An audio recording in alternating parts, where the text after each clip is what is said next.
আসসালামু আলাইকুম। আশা করি সবাই ভালো আছেন। আমি ভালো আছি। আজকে আমরা এই ভিডিওতে জানব নবী পরিবারের পরিচয়। নবী সাল্লাল্লাহু আলাইহি ওয়াসাল্লাম এর বংশধারাকে ৩ ভাগে ভাগ করা যায়। প্রথম ভাগের নির্ভুলতার ব্যাপারে জীবনী লেখক এবং বংশধারা বিশেষজ্ঞরা একমত। দ্বিতীয় ভাগে জীবনীকারদের মাঝে কিছুটা মতভেদ রয়েছে। কেউ সমর্থন, কেউ বিরোধিতা, আবার কেউ স্বতন্ত্র মত প্রকাশ করেছে। এটা আদনান থেকে উপরের দিকে হযরত ইব্রাহিম আলাইহি ওয়াসাল্লাম পর্যন্ত। আর তৃতীয় ভাগে নিশ্চিত কিছু ভুল রয়েছে।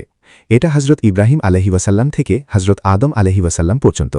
এ সম্পর্কে ইতোপূর্বে আভাস দেয়া হয়েছে। এখন বংশধারার ৩টি ভাগ সম্পর্কে কিছুটা আলোচনা করছি। প্রথম ভাগ হযরত মুহাম্মদ সাল্লাল্লাহু আলাইহি ওয়াসাল্লাম ইবনে আবদুল্লাহ ইবনে আব্দুল মুত্তালিব শাইবা ইবনে হাশেম আমর ইবনে আব্দে মান্নাফ মুগীরা ইবনে কুসাই জায়েদ ইবনে কিলাব ইবনে মাররা ইবনে কাব ইবনে লুয়াই ইবনে গালিব ইবনে ফাহার কুরাইশ ইবনে মালিক ইবনে নাজর কায়েস ইবনে কিনানা হুজাইমা ইবনে মাদরেকা আমের ইবনে ইলিয়াস ইবনে মুজর ইবনে নাজর ইবনে মাআদ ইবনে আদনান। এক দ্বিতীয় ভাগ আদনান থেকে উপরের দিকে, অর্থাৎ আদনান ইবনে আউফ ইবনে হামিসা ইবনে সালামান ইবনে আউস ইবনে পুজ ইবনে কামওয়াল ইবনে উবাই ইবনে আওয়াম ইবনে নাশিদ ইবনে হাজা ইবনে বালদাস ইবনে ইয়াদলাফ ইবনে তারিক ইবনে জাহিম ইবনে নাহিশ ইবনে মাখি ইবনে আইজ ইবনে আবকর ইবনে উবাইদ ইবনে আদ্দায়া ইবনে হামদান ইবনে সুনবার ইবনে ইয়াসরিবি ইবনে ইয়াহজান ইবনে ইয়ালহান ইবনে আরউই ইবনে আই ইবনে জাইশান ইবনে আইশার ইবনে আফনাদ ইবনে আইহাম ইবনে মাকসর ইবনে নাহিশ ইবনে জারাহ ইবনে সুমাই ইবনে মাজি ইবনে আউজা ইবনে আরাম ইবনে কায়দার ইবনে ইসমাইল ইবনে ইব্রাহিম আলাইহি ওয়াসাল্লাম। ২ তৃতীয় ভাগ হযরত ইব্রাহিম আলাইহি ওয়াসাল্লাম থেকে উপরের দিকে। ইব্রাহিম ইবনে তারা আজর ইবনে নাহুব ইবনে সরদা সারুক ইবনে রাও ইবনে ফালিস ইবনে আবির ইবনে শালিখ ইবনে আরফাকশাদ ইবনে সাম ইবনে নূহ আলাইহি ওয়াসাল্লাম ইবনে লামিক ইবনে মাতু শালাখ ইবনে আখনুখ মতান্তরে ইদ্রিস আলাইহি ওয়াসাল্লাম ইবনে ইয়াদ ইবনে মাহলাইল ইবনে কাইনান ইবনে আনুশা ইবনে শীশ ইবনে আদম আলাইহি ওয়াসাল্লাম। ৩ নবী সাল্লাল্লাহু আলাইহি ওয়াসাল্লাম তারপর দাদার পিতা হাশেম ইবনে আব্দে মান্নাফের পরিচয়। হাশেমি বংশোদ্ভূত বলে পরিচিত। কাজেই হাশেম এবং তার পরবর্তী কয়েক ব্যক্তির সংক্ষিপ্ত পরিচয় উল্লেখ করা প্রয়োজন মনে করছি। ১ হাশেম। ইতপূর্বে উল্লেখ করা হয়েছে যে বানু আব্দে মান্নাফ এবং বানু আব্দুদ্দারের মধ্যে পদমর্যাদা বণ্টনের ব্যাপারে সমঝোতা হয়েছিল। তদনুসারে আব্দে মান্নাফের বংশধররা হাজিদের পানি পান করানো এবং মেহমানদের আপ্যায়নের অধিকার লাভ করেছিলেন। হাশেম অত্যন্ত সম্মানিত এবং সম্পদশালী লোক ছিলেন। তিনি মক্কার হাজিদের ঝোল রুটি খাওয়ার প্রথা চালু করেন। হাশেমের আসল নাম ছিল আমার, কিন্তু রুটি ছিঁড়ে ঝোলে ভিজানোর কারণে তার নাম হাশেম হয়েছিল। হাশেম শব্দের অর্থ হল যিনি ভাঙেন। হাশেমি হলেন প্রথম ব্যক্তি যিনি কুরাইশদের শীত ও গ্রীষ্মে দুবার বাণিজ্যিক সফরের ব্যবস্থা করেন। তার প্রশংসা করে জনৈক কবি লিখেছেন যে তিনি হলেন সে আমর যিনি দুর্ভিক্ষ কবলিত দুর্বল স্বজাতিকে মক্কায় রুটি ছিঁড়ে ঝোলে মিশ্রিত করে আহার করিয়েছিলেন এবং শীত গ্রীষ্ম দু ঋতুতেই বাণিজ্যিক সফর করিয়েছিলেন। হাশেম বা আমরের একটি উল্লেখযোগ্য ঘটনা হল তিনি ব্যবসার উদ্দেশ্যে সিরিয়া সফরে গিয়েছিলেন। যাত্রাপথে মদিনায় পৌঁছে তিনি বনু নাজ্জার গোত্রের আময়ের কন্যা সালমার সাথে বিবাহ বন্ধনে আবদ্ধ হন এবং তথায় কিছুদিন অবস্থান করেন। অতপর স্ত্রীকে তার পিত্রালয়ে রেখে তিনি সিরিয়া রওনা হন। ফিলিস্তিনের গাজা শহরে পৌঁছে তিনি মৃত্যুবরণ করেন। এদিকে তার স্ত্রী সালমা একটি সন্তান প্রসব করেন। এটা ছিল ৪৯৭ খ্রিস্টাব্দের ঘটনা। সালমার শিশু সন্তানের মাথার চুল সাদা ছিল, যে কারণে সালমা ওই সন্তানের নামকরণ করেন সায়েবা। সালমা মদিনায় তার পিত্রালয়ে থেকেই সন্তান প্রতিপালন করেন। পরবর্তীকালে এই সন্তানই আব্দুল মুত্তালিব নামে পরিচিত হন। দীর্ঘকাল পর্যন্ত হাশেমি বংশের লোকেরা এই সন্তানের কোনো খবর জানতেন না। হাশেমের মোট ৯টি সন্তান ছিল, ৪টি পুত্র, ৫টি কন্যা। পুত্রদের নাম যথাক্রমে Asad, Abu sci-fi, নাখলা, Abdul Muttalib এবং কন্যাদের নাম যথাক্রমে সাফা, খালেদা, জাইফা, রোকাইয়া ও জিন্নাত। ৫-২ আব্দুল মুত্তালিব। পূর্বেই উল্লেখ করেছি যে হাজিদের পানি পান করা এবং মেহমানদারি করানোর দায়িত্ব হাশেমের পর তার ভ্রাতা মুত্তালিব লাভ করেছিলেন। তিনিও তার পরিবার ও কওমের মধ্যে অত্যন্ত মর্যাদাশালী ব্যক্তি ছিলেন। তিনি কোনো কথা বললে সে কথা কেউ উপেক্ষা করত না। দানশীলতার কারণে কুরাইশরা তাকে ফাইজাজ উপাধিতে ভূষিত করেছিল। সাইবা অর্থাৎ আব্দুল মুত্তালিব যখন 10-12 বছর বয়সে পদার্পণ করেছিলেন তখন মুত্তালিব তার খবর জানতে পেরেছিলেন। তিনি সাইবাকে আনার জন্য মদিনায় গেলেন। তথায় পৌঁছে তিনি যখন সাইবার প্রতি দৃষ্টিপাত করলেন তখন তার চক্ষু অশ্রু সজল হয়ে উঠল। তিনি তাকে বুকে জড়িয়ে ধরলেন। অতপর তাকে উটের ওপর বসিয়ে মক্কা অভিমুখে যাত্রা করলেন। কিন্তু সাইবা তার জননীর অনুমতি ছাড়া মক্কা গমনে অস্বীকৃতি জানালেন। অতপর মুত্তালিব সাইবার জননীর নিকট অনুমতি চাইলে তিনি অনুমতি দিতে অস্বীকার করলেন। মুত্তালিব বললেন, এ তো তার পিতার হুকুমত এবং আল্লাহর ঘরের নিকট যাবে। এ কথা বলার পর সালমা অনুমতি প্রদান করলেন। তখন মুত্তালিব তাকে স্বীয় উটের পিঠে সাওয়ার করিয়ে মক্কা নিয়ে এলেন। মক্কায় আসার পর যারা তাকে প্রথম দেখল তারা বলাবলি শুরু করল, এ তো আব্দুল মুত্তালেব অর্থাৎ মুত্তালেবের দাস। মুত্তালেব বললেন, না তা নয়, বরং এ আমার ভ্রাতুষ্পুত্র অর্থাৎ হাশেমের ছেলে। মক্কায় এসে সায়েবা মুত্তালিবের নিকট বড় হতে লাগলেন এবং একসময় তিনি যৌবনে পর্দাপণ করলেন। এর কিছুদিন পর মুত্তালিব ইয়েমেন গমন করে সেখানেই মৃত্যুবরণ করলেন। তখন তার পরিত্যক্ত পদমর্যাদা সায়েবা অর্থাৎ আব্দুল মুত্তালিবই লাভ করলেন। আব্দুল মুত্তালেব তার স্বজাতি কুরাইশদের মধ্যে এত বেশি সম্মান লাভ করেছিলেন যে এর পূর্বে অন্য কেউই ততটা সম্মান লাভে সক্ষম হননি। স্বজাতির লোকেরা অর্থাৎ কুরাইশরা তাকে নিজেদের প্রাণাপেক্ষা অধিক ভালোবাসত এবং তাকে অভূতপূর্ব সম্মান দিত। মুত্তালেবের মৃত্যুর পর নওফেল আব্দুল মুত্তালেবের কিছু জমি জবরদখল করে। তাতে আব্দুল মুত্তালেব কতিপয় কুরাইশ ব্যক্তির নিকট সাহায্য প্রার্থী হন, কিন্তু তারা একথা বলে অক্ষমতা প্রকাশ করে যে আপনার চাচার বিরুদ্ধে আমরা আপনার পার্শ্বে দাঁড়াতে পারি না। তখন আব্দুল মুত্তালেব বনু নাজ্জার গোত্রে তার মাতুলের নিকট কবিতার কয়েকটি পংক্তি লিখে প্রেরণ করেন। তাতে মাতুলের নিকট সাহায্যের আবেদন করা হয়েছিল। জবাবে তার মামা আবু সাদ ইবনে আদি ৮০ জন ঘোড়সাওয়ার নিয়ে যাত্রা করে মক্কার অনতি দূরে আবতাহ নামক স্থানে এসে অবতরণ করেন। আব্দুল মুত্তালিব তাকে স্বগৃহে যাওয়ার আমন্ত্রণ জানান, কিন্তু আবু সাদ বললেন, না, আমি আগে নওফেলের সাথে সাক্ষাৎ করব। অতপর আবু সাদ নওফেলের নিকট গিয়ে দেখলেন যে সে মক্কার কতিপয় কুরাইশ ব্যক্তির সাথে কথাবার্তা বলছে।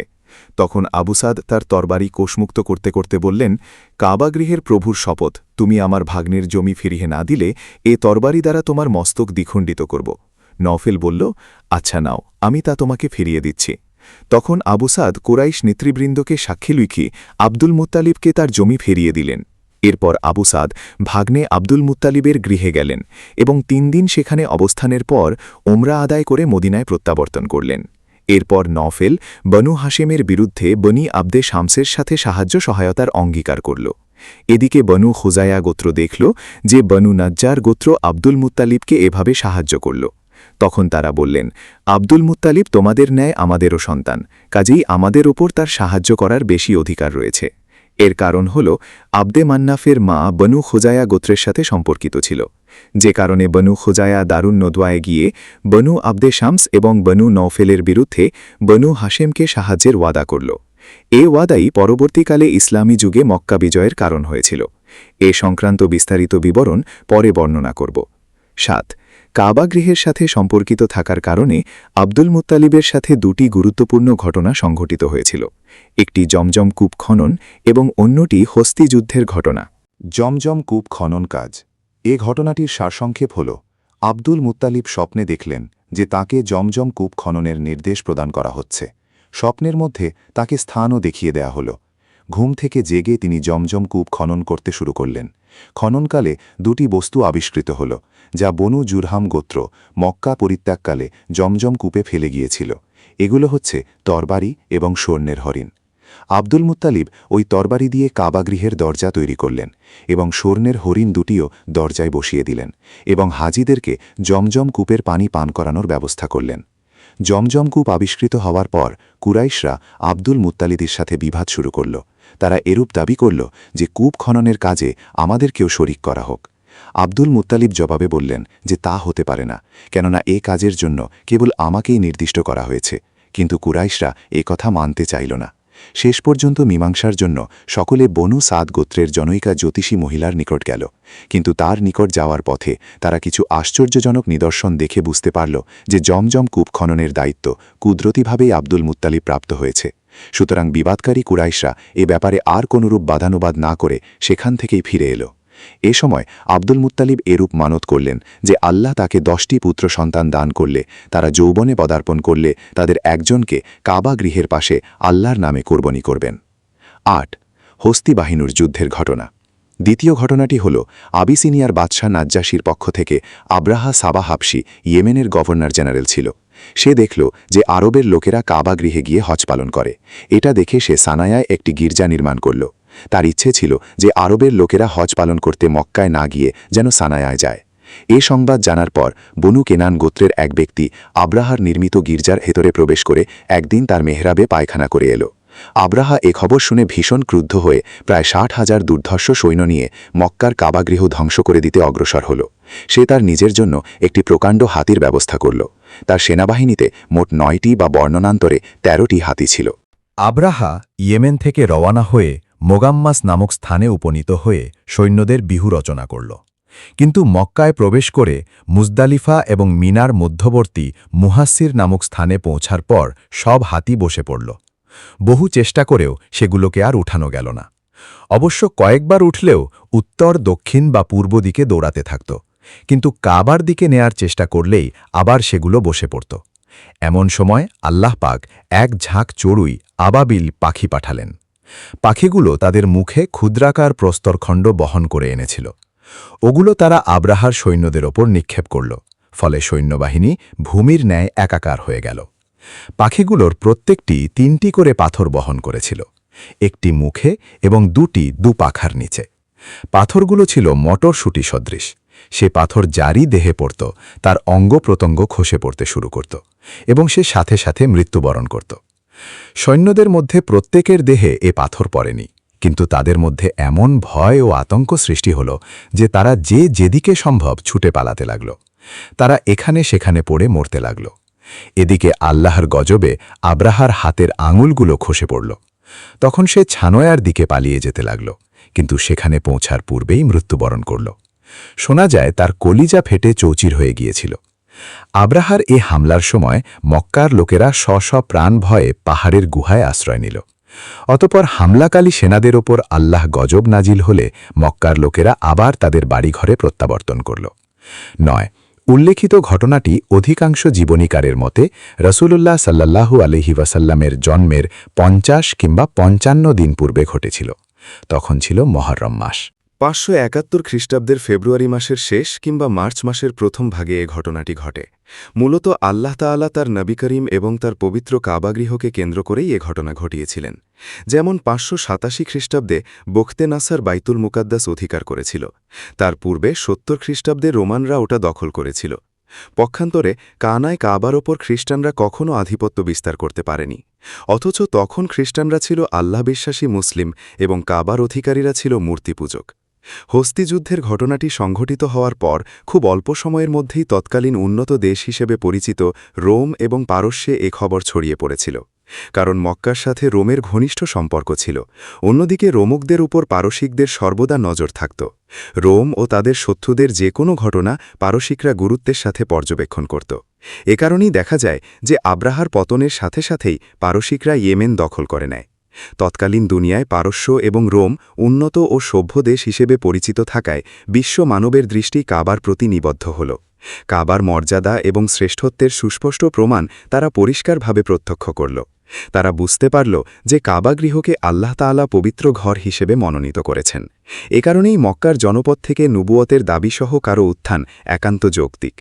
এদের বিরুদ্ধে মুসলমানদের বিপরীত দিকে অবস্থানকারী মূর্তিপূজকদেরকে আল্লাহ তাআলা কেন সাহায্য করেছিলেন, রাসূলুল্লাহ সাল্লাল্লাহু আলাইহি ওয়াসাল্লামের আবির্ভাবের কথা ভাবলে তা আদৌ অসুবিধা হয় না। আব্দুল মুত্তালিবের 10 জন পুত্র ছিল। তাদের নামসমূহ হারেস, জুবায়ের, আবু তালেব, আবদুল্লাহ, হামজা, আবু লাহাব, গাইদাক, মাখহুম, সাফারক এবং আব্বাস। কারো কারো মতে আব্দুল মুত্তালিবের পুত্র ছিল 11 জন, অন্যজনের নাম ছিল কাসাম, কেউ কেউ বলেছেন 13 জন। 11 জনের পর বাকি একজনের নাম আব্দুল কাবা এবং অন্যজনের নাম হোজাল। যারা 10 জন পুত্র বলে উল্লেখ করেছেন তাদের মতে মুকাওয়ামের আরেক নাম ছিল আব্দুল কাবা এবং গাইদাকের আরেক নাম ছিল হোজাল। আব্দুল মুত্তালিবের কাসাম নামক কোনো পুত্র ছিল না। আব্দুল মুত্তালিবের ৬ জন কন্যা সন্তান ছিল। তাদের নাম যথাক্রমে উম্মুল হাকিম, বায়েজা, বাররা, আতিকা, সাফিয়া, আরওয়া এবং উমাইয়া। 10.3 আবদুল্লাহ, ইনি ছিলেন রসুলুল্লাহ সাল্লাল্লাহু আলাইহি ওয়াসাল্লামের পিতা। আবদুল্লার মাতার নাম ছিল ফাতেমা। তিনি ছিলেন আমর ইবনে আবেদ ইবনে ইমরান ইবনে মাখজুম ইবনে ইয়াকজা ইবনে মাররা এর কন্যা। আব্দুল মুত্তালিবের পুত্র সন্তানদের মধ্যে আবদুল্লাহ ছিলেন সর্বাপেক্ষা সুদর্শন, সচ্চরিত্র এবং সর্বাধিক স্নেহভাজন। তাকে জাবিহ বা জাবেহকৃত বলা হতো। এর কারণ হল আব্দুল মুত্তালিবের 10 জন পুত্র জন্মগ্রহণের পর যখন তারা যৌবনে উপনীত হল এবং তারা যখন নিজেদের রক্ষা করার মতো বয়সে উপনীত হল, তখন আব্দুল মুত্তালিব তাদেরকে নিজের মানতের কথা জানালেন। শুনে সকলেই তা নির্দ্বিধায় মেনে নিলেন। এরপর আব্দুল মুত্তালিব কাকে কোরবানি করবেন তা নির্ণয় করার জন্য ভাগ্য পরীক্ষা তীরের গায়ে পুত্রদের সকলের নাম লিখলেন। অতপর তা হুবাল মূর্তির তত্ত্বাবধায়কের হাতে দিলেন। তদ্বারা লটারি করার পর আবদুল্লার নাম উঠল। তখন আব্দুল মুত্তালিব আবদুল্লাহকে জাবেহ করার জন্য কাবাগৃহের পাশে নিয়ে গেলেন। কিন্তু তখন কোরাইশরা, বিশেষত আবদুল্লার অন্যতম ভ্রাতা আবু তালিব, আব্দুল মুত্তালিবকে এ কাজ সম্পাদনে বাধা দিলেন। তাতে আব্দুল মুত্তালিব বললেন যে, তোমরা বাধা দিলে আমি আমার মানত পূর্ণ করব কিভাবে? তারা বললেন যে, আপনি অমুক মহিলা সাধকের নিকট গিয়ে পরামর্শ চান। তাদের কথামতো আব্দুল মুত্তালিব সে মহিলা সাধকের নিকট গিয়ে এ ব্যাপারে পরামর্শ চাইলেন। মহিলা সাধকের নিকট গেলে সাধক আবদুল্লাহ এবং 10টি উটের নাম লিখে লটারি করতে পরামর্শ দিলেন, আর বললেন, যদি আবদুল্লাহর নাম না ওঠে তাহলে 10টি করে উট বাড়াতে থাকবেন যে পর্যন্ত না আল্লাহ খুশি হন। এরপর যতটি উটের নাম লটারিতে উঠবে ততটি উট জাবেহ করবেন। আব্দুল মুত্তালিব প্রত্যাবর্তন করে লটারি করতে আরম্ভ করলেন। প্রথম 10টিতে আবদুল্লাহর নাম উঠল না, অতপর 10টি করে বৃদ্ধি করতে লাগলেন। এভাবে বৃদ্ধি করতে করতে উটের সংখ্যা 100 হওয়ার পর আবদুল্লাহর নাম উঠল। এরপর আব্দুল মুত্তালিব 100 উট জাবেহ করেন। এ ঘটনার পূর্ব পর্যন্ত কোরাইশ এবং আরবদের মধ্যে রক্তঋণের পরিমাণ ছিল 10টি উট, কিন্তু এরপর থেকে সে পরিমাণ বাড়িয়ে 100 উটে উন্নীত করা হল। অতপর ইসলাম এ পরিমাণকে বহাল রাখে। রাসূলুল্লাহ সাল্লাল্লাহু আলাইহি ওয়াসাল্লাম বলেছেন যে, আমি 2 জন জাবিহের সন্তান, একজন হযরত ইসমাঈল আলাইহি ওয়াসাল্লাম, অন্যজন আমার পিতা আবদুল্লাহ। 11 আব্দুল মুত্তালিব তার পুত্র আবদুল্লাহর বিয়ের জন্য আমিনাকে মনোনীত করেন। তিনি ছিলেন ওয়াহাব ইবনে আবদে মান্নাফ ইবনে জোহরা ইবনে কেলাবের কন্যা। তিনি বংশমর্যাদায় কুরাইশদের মধ্যে সর্বোত্তম। আমেনার পিতা আভিজাত্যে এবং বংশমর্যাদায় বনু জহরা গোত্রের সর্দার ছিলেন। আমেনা বিবাহের পর তার পিত্রালয় থেকে স্বামীগৃহে চলে আসেন। এর কিছুদিন পর আব্দুল মুত্তালিব পুত্র আবদুল্লাহকে মদিনা থেকে খেজুর আনার জন্য প্রেরণ করেন। আবদুল্লাহ মদিনায় গিয়ে সেখানে মৃত্যুবরণ করেন। কোনো জীবনীকার লিখেছেন যে আবদুল্লাহ বাণিজ্যের উদ্দেশ্যে সিরিয়া গমন করেছিলেন। তথা থেকে কোরাইশদের একটি ব্যবসায়ী কাফেলার সাথে মক্কায় ফিরে আসার সময় পথে অসুস্থ অবস্থায় মদিনায় অবতরণ করেন এবং সেখানেই ইন্তেকাল করেন। নাবেগা জাতমদ্দির বাড়িতে তাকে সমাহিত করা হয়। সে সময় তার বয়স মাত্র 25 বছর। বহু সংখ্যক ঐতিহাসিকের মতে রাসূলুল্লাহ সাল্লাল্লাহু আলাইহি ওয়াসাল্লাম তখনও জন্মগ্রহণ করেননি। কারো কারো মতে তার জন্ম পিতার ইন্তেকালের 2 মাস পূর্বে হয়েছিল। 12 স্বামীর ইন্তেকালের খবর পেয়ে আমেনা ব্যথিত কণ্ঠে এ পংক্তিটি আবৃত্তি করেছিলেন, বাতহার ভূমি হাশেমি বংশধর শূন্য হয়ে গিয়েছে। মৃত্যু তাকে ডাক দিয়েছে এবং তিনি আমি উপস্থিত বলে সাড়া দিয়েছেন। তিনি রাং এবং খুরুশের মধ্যবর্তী এক স্থানে শায়িত আছেন। মৃত্যু এখানে ইবনে হাশেম সদৃশ কোনো ব্যক্তিটি রেখে যায়নি। মনে পড়ছে সেই বিকালের কথা যখন লোকেরা তাকে খাটের ওপর তুলে নিয়ে গিয়েছিল। মৃত্যু তার অস্তিত্ব মুছে ফেললেও তার কীর্তি মুছে ফেলতে পারবে না। তিনি ছিলেন মহান ও সবচেয়ে বড় দাতা এবং দয়ালু। 13 ইন্তেকালের সময় আবদুল্লার পরিত্যক্ত বস্তুগুলো ছিল উট 5টি, বকরি 1 পাল, হাবশী দাসী 1টি এবং দাসীটির নাম ছিল বরকত এবং তার কুনিয়াত ছিল উম্মে আইমন। তিনি রাসূলুল্লাহ সাল্লাল্লাহু আলাইহি ওয়াসাল্লামের শৈশবে তাকে দুধ পান করিয়েছিলেন। বিশেষ দ্রষ্টব্য, ফটো দেখে কেউ বিভ্রান্ত হবেন না। আজকের ভিডিও এখানেই শেষ, কথা হবে আগামী পর্বে।